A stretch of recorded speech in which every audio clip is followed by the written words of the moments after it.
Hello everyone, welcome to Shri Sham Academy. I hope you all are doing well. तो आज हम जो video लेकर आए हैं that is from biology subject और बायोलॉजी में भी बेस पर्टिकुलरली अगर आप देखें तो जेनेटिक्स में से है। ठीक है, जेनेटिक्स एक ब्रांच है बायोलॉजी की जो जीन्स के रिलेटेड ही सारी स्टडी करती है। जीन्स का ट्रांसफर, जीन्स का स्ट्रक्चर, उनका फंक्शन, उनका सिग्निफिकेंस, ये सब कुछ। ठीक है, और इसमें जो पर्टिकुलर चैप्टर हम स्टार्ट कर रहे हैं that is principles of inheritance. ये चैप्टर 12th क्लास का चैप्टर आ जाता है मेनली, बट हम अगर कहें तो इसके कुछ बेसिक्स जो हैं वो 10th क्लास में भी आते हैं। ठीक है, तो इनहेरिटेंस किस तरीके से होती है, मतलब कि करेक्टरिस्टिक्स का जो फीचर्स हैं लिविंग ऑर्गेनिजम्स में, ठीक है, वो किस तरीके से एक जनरेशन से आगे नेक्स्ट जनरेशन में ट्रांसफर होते हैं। ठीक है, मतलब वो जो ट्रांसफर होना दैट इज इनहेरिटेंस। उसके कुछ बेसिक प्रिंसिपल्स, मतलब क्या सिद्धांत क्या है, क्या वो प्रिंसिपल्स हैं, वो बेसिक्स हैं जिनके ऊपर डिपेंडेंट इनहेरिटेंस होती है। ठीक है, तो इसमें आज जो हम टॉपिक करेंगे वो है कि कुछ हमने बेसिक टर्मिनोलॉजी स्टडी करनी है, कि कुछ मेन मेन टर्म्स जो आपकी इस चैप्टर में आगे आएंगी, ठीक है, जो आपको पहले पता होनी चाहिए, है ना। तो ऐसे कुछ मेन टर्म्स जो हैं वो हम आज डिस्कस करेंगे। कुछ इनके अलावा और टर्म्स भी हो सकते हैं, वो जैसे जैसे टॉपिक्स आगे बढ़ेंगे तो उनके साथ साथ डिस्कस होता जाएगा। बट अदरवाइज जो है बेसिक कुछ मेन टर्म्स वो हम अभी स्टडी करेंगे। ठीक है, जैसे सबसे पहले तो हमारे पास जेनेटिक्स ही आ रहा है कि जेनेटिक्स का मतलब क्या है। ठीक है, जेनेटिक्स मतलब, जेनेटिक्स बायोलॉजी की ब्रांच है जो वही चीज हो गया जीन्स के साथ रिलेट कर रही है, और जो भी करेक्टरिस्टिक्स मतलब कि जो ट्रेड्स हैं वो कैसे एक जनरेशन से नेक्स्ट जनरेशन में पास ऑन हो गए। ठीक है, तो जेनेटिक्स का मतलब यही है, स्टडी ऑफ जीन्स, जीन्स को स्टडी करना। ठीक है, किस तरीके से जीन्स बने होते हैं, उनका स्ट्रक्चर हो गया, उनका फंक्शन हो गया, है ना, किस तरीके से वो ट्रेड्स को पास करवाने में अपना रोल प्ले कर रहे हैं, ये सब कुछ आपका ये पूरे जेनेटिक्स ब्रांच में ये चीजें आती है। ठीक है, अब इसमें अगर हम पर्टिकुलरली बात करें कि जीन्स क्या है, ठीक है, तो जीन्स जो है वो बिल्कुल बेसिक यूनिट आ जाती है हेरिडिटी की। हेरिडिटी का मतलब भी वही चीज होगी कि कोई भी चीज जो मतलब कुछ करेक्टरिस्टिक लगा लो जो ट्रांसफर हो रहे हैं, है ना, from one generation to the next generation, तो उसका जो बिल्कुल बेसिक यूनिट है फिजिकल एंड फंक्शनल यूनिट। ठीक है, मतलब कि कोई पर्टिकुलरली कोई चीज बनती है बॉडी में, अगर हम कहें बॉडी में जो भी ऑर्गन्स हैं, पार्ट्स हैं, उनमें कुछ ऐसी चीज, कोई बायोकेमिकल कुछ ऐसी चीज बन रही है, ठीक है, जो कि फिजिकल फॉर्म में होगी, प्लस उसका फंक्शन इस तरीके से है। ठीक है, बेसिक फंक्शन, बेसिक यूनिट जो कहलाएगी हेरिडिटी के, दैट इज जीन। और जीन किसके बने होते हैं, जीन बने होते हैं डीएनए के। ठीक है, डीऑक्सीराइबो न्यूक्लिक एसिड, जो कि हमारी नेक्स्ट डेफिनेशन है डीएनए की ही। ठीक है, तो डीएनए जो कि एक मॉलिक्यूल होता है, ठीक है, बायोमॉलिक्यूल है, जो क्या कर रहा है, जेनेटिक इन्फॉर्मेशन कैरी कर रहा है। अब जेनेटिक इन्फॉर्मेशन क्या चीज होती है, वही है कि जो पिछले जनरेशन के जो भी सारे जीन्स उसके बॉडी में प्रेजेंट हैं, ठीक है, या हम कहें कि पेरेंट जनरेशन में जो भी जीन्स प्रेजेंट हैं, जो मतलब उसके करेक्टरिस्टिक्स को बाहर निकाल रहे हैं, हमें नजर आ रहा है ना। अगर सपोज कर लो किसी का हमें दिखता है कि उसके हेयर कलर ग्रे है, ठीक है, तो वो ग्रे हेयर कलर ऐसी चीज है जो हमें नजर आ रहा है, लेकिन उसके पीछे जीन्स कौन से काम कर रहे हैं वो उसके बॉडी के अंदर होंगे, है ना।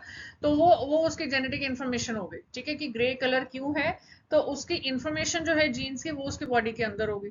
ठीक है, और तो अगर आप ये डायग्राम देखो, दिस वन, ये वाला डायग्राम, ठीक है, अब इसमें देखो ये पूरा जो स्ट्रक्चर बनाया हुआ है, ये वाला, ये पूरा डीएनए, डीएनए का मॉलिक्यूल है। ठीक है, अब मतलब कि जो हम कहते हैं ना डबल हेलिकल स्ट्रक्चर जो बनता है वो चीज। ठीक है, तो उसमें अब अगर हम इतने सेगमेंट की बात करें या फिर ये सेगमेंट की बात करें, ये जीन्स आ रहे हैं कुछ, ठीक है, सेगमेंट ऑफ डीएनए लिखा भी हुआ है ना, मतलब एक पर्टिकुलर पार्ट हो गया पूरे डीएनए का। ठीक है, दैट इज द जीन। और वो जो एक जीन होगा, ये जो एक जीन एक पर्टिकुलर सेगमेंट बन रहा है, ये एक पर्टिकुलर करेक्टरिस्टिक के लिए, एक पर्टिकुलर फीचर के लिए रिस्पॉन्सिबल होगा।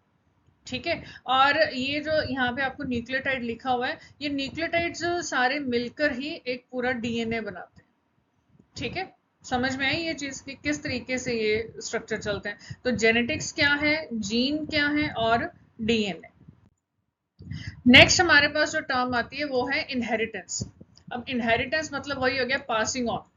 ठीक है, जब कोई चीज पास ऑन हो रही है पेरेंट जनरेशन से आगे, आगे की आगे जो जनरेशन आ रही हैं ये है ना, तो वो जो उनमें जो करेक्टरिस्टिक्स पास ऑन हो रहे हैं, ठीक है, from parents to their offspring. Offspring का मतलब क्या होता है, जो भी नेक्स्ट जनरेशन आती है, ठीक है, जो नई जनरेशन बनती है, नेक्स्ट जनरेशन जो आती है, उसको जेनेटिक्स में ऑफस्प्रिंग भी बोल देते हैं। ठीक, तो पेरेंट्स से ऑफस्प्रिंग में जब ये ट्रेड्स जो हैं वो पास ऑन होते हैं, ठीक है, तो दैट इज द इनहेरिटेंस। और अब जब जैसे ये ट्रेड्स पास ऑन होते हैं तो इनके साथ साथ फिर क्या होता है, जो जेनेटिक इंफॉर्मेशन है वो भी पास ऑन होती है साथ में। ऑब्वियस सी बात है, अगर कोई ट्रेड, कोई फीचर, कोई करेक्टरिस्टिक पास ऑन हो रहा है, देन उसके पीछे जो जेनेटिक इंफॉर्मेशन होगी, जो जीन्स होंगे, वो भी तो पास ऑन हो रहे हैं, एक्चुअली वही पास ऑन हो रहे हैं, तभी वो फीचर जो है वो ऑफस्प्रिंग में भी नजर आएगा फिर। ठीक है, तो इनहेरिटेंस का मतलब यही होता है कि जब पास ऑन हो रहा है पेरेंट्स से ऑफस्प्रिंग, ठीक है, इस तरीके से जब पास ऑन होता है ट्रेड्स का, जेनेटिक ट्रेड्स का। ठीक, नेक्स्ट टर्म हमारे पास आती है अब क्रोमोसोम। अब देखो क्रोमोसोम क्या है, क्रोमोसोम ये अब डायग्राम यहाँ पे दिखाया हुआ थ्रेड लाइक स्ट्रक्चर। ठीक है, ये यहाँ पे तो आपको ये वाला जो है, ये चीज, ये तो आपको जूम करके दिखाया हुआ ना बड़ा सा, ठीक है। अदरवाइज अगर आप यहाँ पे देखो तो सी, यहाँ पे क्या है, आपको ऐसे लगेगा जैसे कोई धागा पड़ा है, थ्रेड लाइक स्ट्रक्चर है, ठीक है। प्रेजेंट कहाँ पे होता है, inside the nucleus of animal and plant cells. ये कोई भी सेल है, प्लांट सेल हो सकता है, एनिमल सेल, कोई भी सेल है, उसके अंदर न्यूक्लियस है, न्यूक्लियस के अंदर क्रोमोसोम होगा, ये यहाँ पे भी आपको दिखाया हुआ है, ये पूरा सेल बनाया हुआ है, ठीक है। सेल के अंदर ये पर्पल शेड में न्यूक्लियस है, और उसके अंदर यहाँ पे ये क्रोमोसोम है, जो कि आपको जूम करके इधर दिखा, ठीक है। और हर एक क्रोमोसोम किस चीज का बना होता है, प्रोटीन मॉलिक्यूल का, and a single molecule of DNA. ठीक है, ये डीएनए का एक सिंगल मॉलिक्यूल पूरा जा रहा है। ये जब बहुत ज्यादा इनकी कॉइलिंग हो जाती है ना, आपस में बहुत ज्यादा ज्यादा ये मतलब इकट्ठे हो जाते हैं, कॉइल से हो जाते हैं, तो फिर क्या करते हैं, फिर ये ऐसे मतलब मिलकर ये इकट्ठे होकर, कॉइल होकर ये एक क्रोमोसोम बना देते हैं। साथ में क्या लगता है, प्रोटीन मॉलिक्यूल।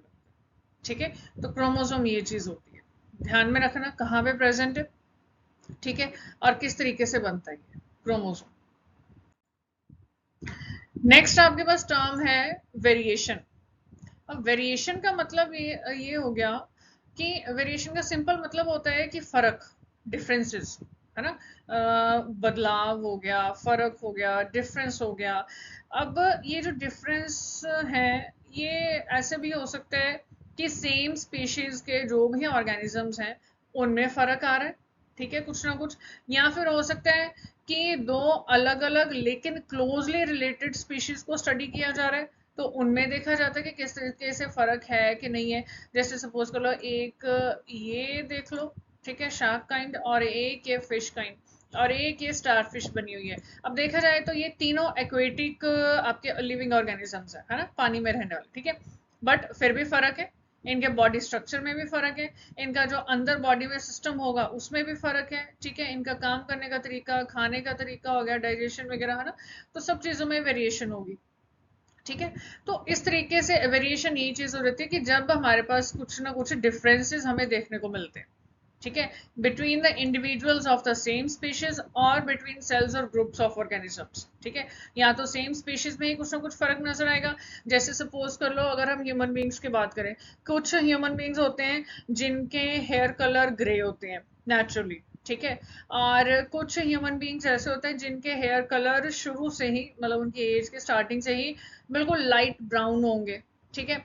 कुछ ह्यूमन बींग्स ऐसे होंगे जिनके हेयर कलर ब्लैक होगा बिल्कुल, है ना। कुछ ह्यूमन बींग्स ऐसे होंगे जिनका डार्क ब्राउन शेड में जाएगा, कुछ होंगे जिनका वाइट क्रीम शेड में हेयर कलर जाएगा, मतलब कितनी वेरिएशंस आ गई, और स्पीशीज तो एक ही है ना। तो इस तरीके से, या फिर अलग अलग भी हम देख सकते हैं, ठीक है, कि जैसे बिल्कुल, और लिविंग ऑर्गेनिजम्स के ग्रुप्स ही अलग अलग हैं, तो उनमें तो फिर वेरिएशन काफी नजर आनी ही है। ठीक है, तो ये जो वेरिएशंस है ना, ये सारी वेरिएशंस भी अब हमें इन चीजों का बारे में, मतलब हम इन चीजों को स्टडी कर रहे हैं, ठीक है, समझ रहे हैं, ये जेनेटिक्स का पार्ट है। किसी टाइम पर स्टडी हुई है इन चीज़ों पर कि वेरिएशन नाम की भी कोई चीज़ है और ये जेनेटिक्स की जो ब्रांच है उसके अंडर आएगा, उसके अंडर इसको स्टडी किया जाएगा, ठीक है, तभी हमारे पास यहाँ पे ये चीज़ आ रही है, ये टॉपिक आ रहा है, ठीक। और जो ये वेरिएशंस आती है ये जेनेटिक फैक्टर्स की वजह से भी आ सकते हैं। जेनेटिक मतलब फैक्टर्स हो गए कि जैसे कुछ पिछली जनरेशन से किस तरीके के जीन्स आ रहे हैं, है ना। पेरेंट वन से कुछ अलग तरीके के जीन्स आए हैं, पेरेंट टू से कुछ अलग तरीके के आए हैं, एंड फिर जो ऑफस्प्रिंग बना उसमें कुछ अलग तरीके से वेरिएशन आ गई, ठीक है। तो जेनेटिक फैक्टर्स भी मतलब रिस्पॉन्सिबल हो सकते हैं कोई वेरिएशन लाने के लिए, या फिर एनवायरमेंटल फैक्टर्स भी, एनवायरमेंट का भी असर होता है, ठीक है, इस पे, ये मतलब करेक्टरिस्टिक्स पे। और जब इन करेक्टरिस्टिक्स में फर्क आ जाता है काफी, तो उसको फिर हम वेरिएशन का नाम देते हैं, ठीक है। ओके, अब नेक्स्ट जो हमारे पास डेफिनेशन है बहुत ही सिंपल सी है, हम वैसे तो ये वर्ड ऊपर अभी कई बार बोल चुके हैं, दैट इज करेक्टर, या फिर अगर हम बोले करेक्टरिस्टिक, है ना। एनी ऑब्जर्वेबल फीचर, मतलब अगर हमने इसको डिफाइन करना है कि हम इसको डिफाइन कैसे करेंगे, हम बोले तो जा रहे हैं कि करेक्टर हम स्टडी कर रहे हैं, करेक्टरिस्टिक देख रहे हैं, फीचर देख रहे हैं ना, अगर डिफाइन करना है तो डिफाइन किस तरीके से करोगे। एनी ऑब्जर्वेबल फीचर मतलब कुछ भी ऐसा फीचर जो नजर आ रहा है, राइट। जैसे यहाँ पे अगर आप ये वाली पिक्चर देखो तो इसमें आपको हेयर कलर का ही दिखाया हुआ है ना। जैसे पेरेंट्स का, पेरेंट वन का सपोज करो हेयर कलर ये है, और पेरेंट टू का भी है, ऑलमोस्ट सिमिलर है। अगर हम कहें पेरेंट वन का थोड़ा सा लाइट है in comparison to parent two, but kind of similar ही है। तो जो अब ऑफस्प्रिंग बन रहे हैं, ठीक है, नई जनरेशन जो आ रही है, मोस्ट लाइकली मतलब सबसे ज्यादा पॉसिबिलिटी तो क्या है कि इस तरीके से ब्राउन शेड, मतलब वही शेड आएगा, लेकिन ऐसे क्रीम या फिर लाइट ब्राउन शेड भी पॉसिबल है, ठीक है। वो क्या है, अब वो डिपेंड कर सकती है कि कोई वेरिएशन आ जाए, या फिर जीन्स की कुछ सेटिंग, कुछ अलाइनमेंट इस तरीके से हो ना, या फिर उनमें कोई मॉडिफिकेशन आ जाए, कुछ म्यूटेशन हो जाए, ठीक है। तो इस तरीके से डिपेंड करेगा, राइट, कि क्या चीज पॉसिबल क्या है, बट मोस्ट लाइकली ज्यादा चांसेस किस चीज के हैं। तो और ये सारे जो फीचर्स जो क्या है ये हमें नजर आ रहे हैं, ठीक है। जैसे और इसके अलावा हम एग्जांपल ले सकते हैं, हम आई कलर की एग्जांपल ले सकते हैं, ठीक है। आई कलर में जैसे कुछ लोग होते हैं जिनका आई कलर ब्लैक होगा, ठीक, कुछ का ब्राउन होगा, कुछ होते हैं जिनका ब्लू होता है, कुछ होते हैं जिनका ग्रीन होता है, इस तरीके से अलग अलग है सब, है ना। ये फीचर्स ऐसे जो हम ऑब्जर्व कर पा रहे हैं, चीजें ये ऐसी हैं जो हम देख पा रहे हैं, ऑब्जर्व कर पा रहे हैं, ठीक है। हाइट हो गया, स्किन कलर हो गया, स्किन टेक्सचर हो गया, इस तरीके से। तो इन चीजों को करेक्टर बोलते हैं। और ये वेदर एक्वायर्ड और इनहेरिटेड, इस चीज का मतलब ध्यान में रखना। इनहेरिटेड तो मतलब हो गया कि जो पीछे से कोई चीज आ रही है, पिछली जनरेशन से कोई चीज आ रही है, दैट इज इनहेरिटेड। एक्वायर्ड मतलब होता है कि जब बर्थ हुआ तो उसके बाद जो है फिर अपनी एज में जैसे जैसे एज बढ़ती गई वैसे वैसे किसी फीचर को हम अपनाते गए, ठीक है। हमारी बॉडी जो है वो उसको अपनाने लगी है, एक्वायर कर लिए धीरे धीरे, ठीक है। तो करेक्टर जो है, कुछ करेक्टर्स इनहेरिटेड होते हैं और कुछ एक्वायर्ड होते हैं, ओके। नेक्स्ट हमारे पास इसी से मिलती जुलती टर्म है ट्रेट, ठीक है। ट्रेट वर्ड जो है ना ये पर्टिकुलरली जेनेटिक्स में आ रहा है। करेक्टर वर्ड थोड़ा कॉमन है, ट्रेट वर्ड एक तरीके से हम कह सकते हैं कि उसका साइंटिफिक वर्जन हो गया, ठीक है, या फिर वो वर्ड जो जेनेटिक्स में पर्टिकुलरली यूज होता है, ठीक है। Specific characteristic of an individual, किसी भी व्यक्ति का, किसी भी इंडिविजुअल का जो एक हम खास किसी करेक्टरिस्टिक के बारे में जब बात करेंगे तो वो हम मतलब उसके ट्रेट के बारे में बात कर रहे हैं, ठीक है। और ट्रेट्स को कौन रेगुलेट करता है, कौन देखता है कि हाँ किस इंडिविजुअल में कौन सा ट्रेट किस तरीके से रहना है, उसके लिए जीन्स रिस्पॉन्सिबल होते हैं, ठीक है। कौन से जीन्स प्रेजेंट हैं, कौन से जीन्स पेरेंट जनरेशन से आए हैं, वो सब कुछ। और इन्वायरमेंटल फैक्टर्स भी, कि जिस जगह पर हम रहते हैं, ठीक है, जिस इन्वायरमेंट में हम रहते हैं उस इन्वायरमेंट का क्या असर हो रहा है हमारे, हमारी बॉडी के ऊपर, हमारी बॉडी के जो भी हम कहें पार्ट्स के ऊपर, है ना। जैसे देखो अब जो लोग ऐसे एरिया में रहते हैं जहाँ पे पोल्यूशन ज्यादा है, सपोज कर लो एयर पोल्यूशन काफी है, तो उनको फिर उस तरीके से उनकी बॉडी में चेंजेस होंगे, डेफिनेटली है ना। तो वो मतलब इन्वायरमेंटल फैक्टर हो गया जो क्या कर रहा है, उनके ट्रेड्स को डिटरमिन कर रहा है, ठीक है। तो इस तरीके से, या फिर कॉम्बिनेशन ऑफ बोथ भी हो सकता है कि एनवायरनमेंट का असर भी होगा और जीन्स का असर भी होगा, ठीक है, ट्रेड के ऊपर, स्पेसिफिक करेक्टरिस्टिक के ऊपर। और ये जो ट्रेड्स हैं दे कैन बी क्वालिटेटिव, मतलब जैसे हम आई कलर की बात कर रहे हैं, ठीक है, आई कलर हो गया, हेयर कलर हो गया, इस तरीके से क्वालिटेटिव है ना। और क्वांटिटेटिव भी हो सकता है। क्वांटिटेटिव मतलब जहाँ पे हम कोई चीज मेजर कर रहे हैं, सपोज करो हाइट हम देखते हैं, ठीक है, कि इस बच्चे की हाइट अपने पेरेंट्स के ऊपर जा रही है, ग्रैंड पेरेंट्स के ऊपर जा रही है, किसके ऊपर है, इस तरीके से है ना, हाइट हो गया, ब्लड प्रेशर का पैटर्न हो गया, किसी इंडिविजुअल में कैसा है, ठीक है, इस तरीके के जो मेजरमेंट्स जो चीजें आ रही थी वो क्वांटिटेटिव ट्रेड्स हो गए, ठीक है। जैसे यहाँ पे अगर आप ये पिक्चर देखो तो यहाँ पे आपको ये आई कलर दिखाया हुआ है, ऊपर ये हेयर कलर का ट्रेट दिखाया हुआ है, और इधर ये मेंडल जो है उन्होंने पी प्लांट के ऊपर एक्सपेरिमेंट किया था, ये डिटेल इसी चैप्टर में ही हम आगे करेंगे। तो उन्होंने कौन कौन से ट्रेड्स लिए थे स्टडी करने के लिए, जैसे flower colour, seed shape, seed colour, pod colour, इस तरीके से कुछ था, है ना। तो ये अलग अलग तरीके के ट्रेड्स हो गए, और इनको हम स्टडी करके बेसिकली ये देखते हैं कि कौन सा ट्रेड किस तरीके से किसी इंडिविजुअल में नजर आ रहा है, ठीक है, और जीन्स का या एनवायरनमेंट का या दोनों का क्या असर उस पे है, ठीक है, तो वो आपका आ जाएगा इसमें। नेक्स्ट टर्म जो इसमें आती है दैट इज अलील। अलील क्या चीज है? अब अलील देखो क्या है। अलील बेसिकली क्या होता है कि सपोज कर लो हम किसी भी एक करेक्टरिस्टिक की बात कर रहे हैं, जैसे हमने बात करी पी प्लांट जो है, मटर का पौधा है ना, उसकी हाइट की बात, हम स्टेम हाइट की बात कर रहे हैं, ठीक है। तो अब उसकी स्टेम हाइट क्या हो सकती है? उसकी स्टेम हाइट या तो टॉल होगी, लंबा होगा, या फिर छोटी होगी। मतलब कुछ पी प्लांट होंगे जो टॉल होंगे और कुछ होंगे जो ड्वार्फ, छोटे होंगे, शॉर्ट, ठीक है। तो अब ये जो दो हमारे पास इसके अल्टरनेट्स निकल के आए ना, ये अलील्स कहलाते हैं, ठीक है। जैसे सीड की बात कर लो, सीड शेप की अगर हम बात करें कि सीड शेप या तो पूरा राउंड हो सकता है या फिर कुछ इस तरीके से रिंकल्ड होगा, ठीक है। अब सीड शेप हम एक करेक्टरिस्टिक की बात कर रहे हैं, है ना, लेकिन जब हम उसके दो ऑप्शंस के बात आगे कर रहे हैं, क्योंकि एट अ टाइम दोनों चीजें इकट्ठे तो हो नहीं सकती हैं, ठीक है, कब हो सकती हैं उसके भी स्पेशल केसेस हैं, वो भी आगे आएंगे बाद में। बट फिलहाल अगर हम जनरल केस देखें तो कोई भी दो मतलब हम कहें कि दो करेक्टरिस्टिक्स या दो जो एक्सप्रेशन हैं वो इकट्ठे निकल कर नहीं आएंगे। फॉर एग्जाम्पल जैसे अगर हम कहें कि हमारा आई कलर सपोज कर लो कि ब्राउन है, ठीक है, तो ऐसे नहीं हो सकता है कि कभी ब्राउन हो रहा है कभी ब्लू हो रहा है, नहीं, एक इंसान का या तो ब्राउन होगा या ब्लू होगा या फिर जो भी अदर ऑप्शन, ठीक है। तो मतलब क्या है, बट ये जो ऑप्शंस हमारे पास आ रही हैं कि ये हो सकता है या फिर ये हो सकता है, उन ऑप्शंस को हम एलील बोलते हैं। यहाँ पे आपको ये पर्टिकुलर इसकी डेफिनेशन दी हुई है, बट मैंने आपको एक बार समझाया कि एलील एग्जैक्टली होती क्या चीज है, ठीक है। ज्यादातर दो वर्जन्स होते हैं, जब जैसे हम कह रहे हैं ना कि टॉल या ड्वार्फ, राउंड या फिर रिंकल्ड, ठीक है, इस तरीके से ज्यादातर दो वर्जन्स होते हैं।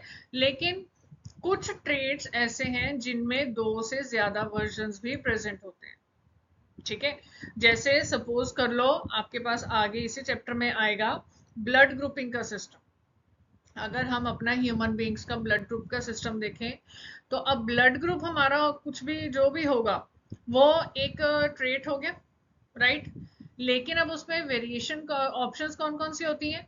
उसमें ऑप्शन ये होती है कि कोई पर्सन है जिसका ब्लड ग्रुप ए होता है, कोई पर्सन है जिसका ब्लड ग्रुप बी होता है, कोई पर्सन है जिसका ब्लड ग्रुप ओ होगा, और कोई पर्सन है जिसका ब्लड ग्रुप ए बी होता है ना। तो हमारे पास दो से ज्यादा ऑप्शंस आ गई, दो से ज्यादा वर्जन्स आ गए, तो ये मल्टीपल एलील्स की केस आ जाता है फिर ये, ठीक है। जहां पे दो से ज्यादा एलील्स ऐसे हमारे पास बन रहे हो तो वो मल्टीपल एलील्स का केस आ जाता है, ठीक है।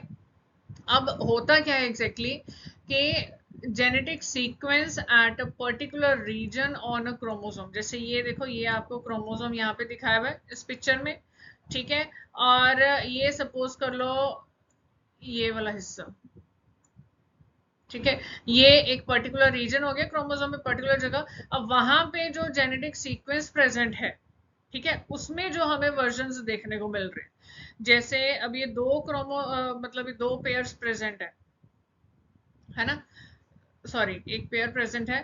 तो अब इसमें अगर आप देखो तो यहाँ पे तो आपके पास ग्रीन कलर का हमें नजर आ रहा है ये सीक्वेंस, कुछ जेनेटिक सीक्वेंस, और यहाँ पे पिंक कलर का नजर आ रहा है। तो मतलब हमारे पास ये दो ऑप्शंस हैं, या तो ग्रीन वाला आगे प्रोसीड करेगा नेक्स्ट जनरेशन में, या फिर पिंक वाला प्रोसीड करेगा।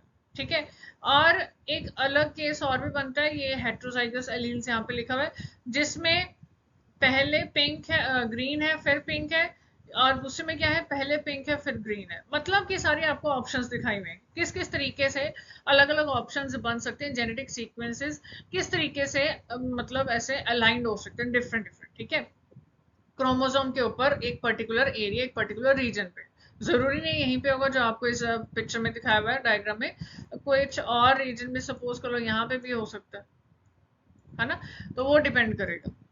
ठीक है, ओके, तो अलील का मतलब समझ में आ गया कि जो हमारे पास किसी भी ट्रेड की, किसी करेक्टरिस्टिक की अलग अलग ऑप्शंस निकल के आती है। ठीक है, वो दो भी हो सकती है या दो से ज्यादा भी हो सकती है। अब नेक्स्ट जो हमारे पास टर्म है that is homozygous and heterozygous. Homozygous मतलब ये होता है कि जब जो सेम वर्जन्स, या फिर हम कहें कि सेम तरीके की अलील्स जो है वो इनहेरिट करी जा रही है। ठीक है, फ्रॉम ईच बायोलॉजिकल पेरेंट, मतलब जैसे आपको ये वाला केस बना के दिखाया हुआ। ठीक है, ये दोनों सेम कैपिटल बी होमोजाइगस है, स्मॉल बी ये भी होमोजाइगस है। ठीक है, सेम तरीके के अलील्स जब ये आगे पास ऑन कर रहे हैं तो this is the homozygous case. ठीक है, हेट्रोजाइगस में क्या होता है, जब डिफरेंट अलील्स आते हैं एक ही ट्रेट के, लेकिन डिफरेंट अलील्स जब सामने आ जाए, ठीक है, मतलब वर्जन्स डिफरेंट है, तो उसको हम हेट्रोजाइगस केस बोल देते हैं। जैसे इस तरीके से, जैसे यहाँ पे क्या है कि अगर हम पूरे ये क्रोमोसोम की बात करें तो इसमें फिर एक कैपिटल बी का अलील आ रहा है और दूसरा स्मॉल बी का आ रहा है। इसमें एक स्मॉल बी का है और दूसरा कैपिटल बी का है, दोनों अलग अलग है, एक स्मॉल एक कैपिटल, है ना। तो मतलब ये हेट्रोजाइगस हो गया। Hetero means something different. ठीक है, जो एक दूसरे से कोई चीज जब अलग अलग हो, डिफरेंट हो, वो हेट्रोजाइगस हो गया। होमोजाइगस होता है जब कोई चीज सिमिलर हो, सेम हो, या फिर जैसे हम कहें ना कि एक साथ कुछ चीज चल रही है, ठीक है, होमोजाइगस है इस तरीके से, मतलब ठीक है। तो दिस इज होम, ये होमोजाइगस केस हो गया, मतलब जब एक जैसा कुछ है। ठीक है, तो ये होमोजाइगस और हेट्रोजाइगस वर्ड इस चैप्टर में बहुत आने आगे, इस चीज को ध्यान में रखना। नेक्स्ट टर्म जो है डोमिनेंट करेक्टर, रिसेसिव करेक्टर। अब देखो करेक्टर वर्ड तो पहले कर लिया था, है ना, जो भी ऑब्जर्वेबल फीचर हमारे सामने होते हैं, ठीक है, दैट इज द करेक्टर। अब डोमिनेंट करेक्टर क्या होता है कि जैसे मान लो कि वो करेक्टर जिसको जो किसके द्वारा एक्सप्रेस हो रहा है, डोमिनेंट जीन के द्वारा। ठीक है, जैसे सपोज कर लो कि यहाँ पे अगर हम देखें, सपोज ये हम डिंपल्स की बात कर लेते हैं, ठीक है, स्माइल करते हुए कुछ लोगों के डिंपल्स पड़ते हैं, है ना, चीक्स पे। तो अब इसमें क्या होता है, डिंपल्स वो एक करेक्टर हो गया, एक ट्रेट हो गया, है ना। अब इसके दो अलग अलग तरीके के हम कहें कि अलील्स होंगे, या दो अलग अलग तरीके के फैक्टर्स इसमें काम करेंगे। एक होगा कि डोमिनेंट जीन होगा। ठीक है, अब अगर डोमिनेंट जीन एक्सप्रेस करेगा तो मतलब उस पर्सन के डिंपल्स पड़ेंगे। ठीक है, लेकिन अगर मान लो डोमिनेंट जीन नहीं आया पेरेंट्स से, डोमिनेंट जीन नहीं आया, रिसेसिव वाला प्रेजेंट है, तो रिसेसिव वाला अपने आप को शो कर देगा, और वो शो क्या करेगा कि उसके ये डिंपल्स नहीं बढ़ रहे हैं फिर। ठीक है, नो डिंपल्स है। ओके, तो इस तरीके से ये चीज चलती है कि डिंपल्स एंड नो डिंपल्स। ये डोमिनेंट और रिसेसिव मैंने दोनों बता दिए वैसे। ठीक है, जो डोमिनेट करेगा, जो करेक्टर शो होता है, that is the dominant character. ठीक है, और रिसेसिव क्या होता है, रिसेसिव में ये चीज आ जाती है कि जब डोमिनेंट वाला एब्सेंट होगा, ठीक है, डोमिनेंट जीन जो है वो प्रेजेंट नहीं होगा, तो उस टाइम पे रिसेसिव जीन जो है, ठीक है, वो शो हो जाएगा, उसका जो भी करेक्टर होगा, वो ऑब्जर्वेबल फीचर होगा, वो सामने नजर आएगा। ठीक है, इसके लिए क्या होता है, रिसेसिव जीन अगर नजर आना है ना, तो उसके लिए फिर दोनों पेरेंट्स से यही जीन सामने आने चाहिए तभी, क्योंकि अगर एक डोमिनेंट, सपोज कर लो एक डोमिनेंट आ गया और एक मान लो रिसेसिव आ गया, तो फिर क्या आ गया, फिर तो जब डोमिनेंट वाला प्रेजेंट है फिर तो वही शो कर जाएगा, फिर तो डिंपल्स आ जाएंगे। लेकिन अगर मान लो डिंपल्स नहीं है, तो दैट मीन्स पेरेंट 1 से भी रिसेसिव आया है, पेरेंट 2 से भी रिसेसिव आया। ठीक है, तो इस तरीके से डोमिनेंट करेक्टर और रिसेसिव करेक्टर काम करते हैं। नेक्स्ट टर्म जो आपके पास आती है वो है फिनोटाइप और जीनोटाइप। ठीक, अब फिनोटाइप का मतलब होता है फिजिकल एक्सप्रेशन, ये इसी टर्म से ध्यान में रख लेना। मतलब कि जो भी कुछ फिजिकली करेक्टरिस्टिक्स हमें किसी इंडिविजुअल के नजर आते हैं, उसका हेयर कलर है, आईज की शेप है, आईज का कलर है, इस तरीके से मतलब पूरी बॉडी का ही लगा लो, जो भी फिजिकल एक्सप्रेशन नजर आ रहा है दैट इज द फिनोटाइप। और उस पर्टिकुलर फिजिकल एक्सप्रेशन के पीछे जो भी जेनेटिक मेकअप काम कर रहे हैं, जो जीन्स काम कर रहे हैं, वो उसका जीनोटाइप होता है। ठीक है, जो जेनेटिक कोड उसके पीछे हो जाएगा that is the genotype. Alright, तो फिनोटाइप और जीनोटाइप ये दो चीजें ध्यान में रखना, दो टर्म्स। नेक्स्ट आता है टर्म, एक है hybrid and another is Punnett square. Hybrid या फिर इसको क्रॉस ब्रीड भी बोल देते हैं। इसका मतलब क्या होता है कि जब दो पेरेंट जनरेशन जो है उन्हें दो पेरेंट्स को क्रॉसिंग करवाई जाती है उनकी, ठीक है, क्रॉसिंग या मीटिंग करवा के जो नेक्स्ट न्यू जनरेशन बनती है उसको हाइब्रिड बोल देते हैं। ठीक है, और इसमें क्या है, organisms of different breeds, varieties और स्पीशीज, या तो ब्रीड्स ही डिफरेंट देख लेंगे, या फिर चलो सिर्फ वैरायटीज कुछ अलग अलग रखेंगे, या फिर स्पीशीज या जेनर। मतलब कि कहने का मतलब ये हो गया कि दो चीजों को मिलाकर, ठीक है, मेटिंग करवाकर या क्रॉसिंग करवाकर जब कोई एक नई चीज बन रही है, तो जो नई चीज बनी है उसको हम हाइब्रिड बोलेंगे या फिर क्रॉस ब्रीड बोलेंगे। ठीक है, हाइब्रिड टर्म भी जेनेटिक्स में काफी आती है, तो इसको ध्यान में रखना आगे। Next is Punnett square. Punnett square एक तरीके का आप ये लगा लो, मैथमेटिकल बोल लो या फिर स्टैटिस्टिकल बोल लो, एक टूल है। ठीक है, प्लस एक तरीके से कहो कि एक स्क्वायर डायग्राम भी हम इसको साथ में बोल सकते हैं, जिससे हमें क्या पता चलता है कि जब हमने मतलब हम ऐसे क्रॉसिंग वगैरह करवा रहे हैं, तो हमारे पास जो जो जनरेशन बन के आ रही है आगे, है ना, जो जनरेशन बन रही है उसका फिनोटाइप वगैरह क्या आ रहा है। ठीक है, एक तो फिनोटाइप क्या आ रहा है, और उससे भी पर्टिकुलरली हमें जीनोटाइप का आइडिया लग जाता है। मान लो जैसे ये सीड का आपको शेप और कलर बताया हुआ है कि राउंड येलो है ना, अब राउंड येलो आ रहे हैं ठीक है, पर जीनोटाइप्स कौन कौन से काम कर रहे हैं उसके पीछे, जीनोटाइप्स तो अलग अलग अलग तरीके के हैं। ये पिनेट स्क्वायर भी हम आगे बनाएंगे, ठीक है, हम क्रॉसेस जब हमने करने हैं तो उस टाइम पे स्क्वायर बनेगा, तो तब आपको एग्जैक्टली पता चलेगा कि पिनेट स्क्वायर किस तरीके से हमें हेल्प करता है ये पता लगाने में, देखने में कि कोई भी जो पर्टिकुलर फीचर है तो उसका जीनोटाइप मतलब उसके पीछे जेनेटिक कोड कौन सा लगा हुआ है। ठीक है, कौन कौन सी जेनेटिक कोड्स की, जीनोटाइप्स की कौन कौन सी ऑप्शंस अवेलेबल हैं, वो हमें पता चलती है इसमें। ठीक है, जब भी हम कोई क्रॉसिंग का या ब्रीडिंग एक्सपेरिमेंट करते हैं। समझ में आए? It is used to determine the probability of an offspring having a particular genotype. मतलब वही ना कि क्या हमारे पास ऑफस्प्रिंग आ रहा है और उसमें क्या कुछ जीनोटाइप प्रेजेंट है। ठीक है, तो वो हमें पिनेट स्क्वायर से पता चलता है, इस तरीके से स्क्वायर बॉक्स बनता है, डायग्राम बनता है। ठीक है जी,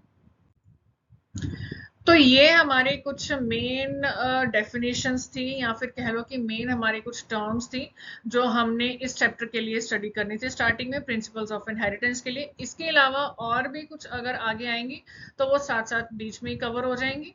ठीक है, और बाकी अब आगे जो इसी चैप्टर के रिलेटेड आगे जो वीडियोस आएंगी, जैसे हम स्टार्ट करेंगे मेंडल वर्क, है ना, मेंडल ने जो काम किया हम उससे स्टार्ट करेंगे, तो उसमें फिर आपको ये जो भी अभी हमने टर्म्स करी हैं इनकी इनके इनके रिलेटेड हम कहें कि आपको और क्लैरिटी हो जाएगी।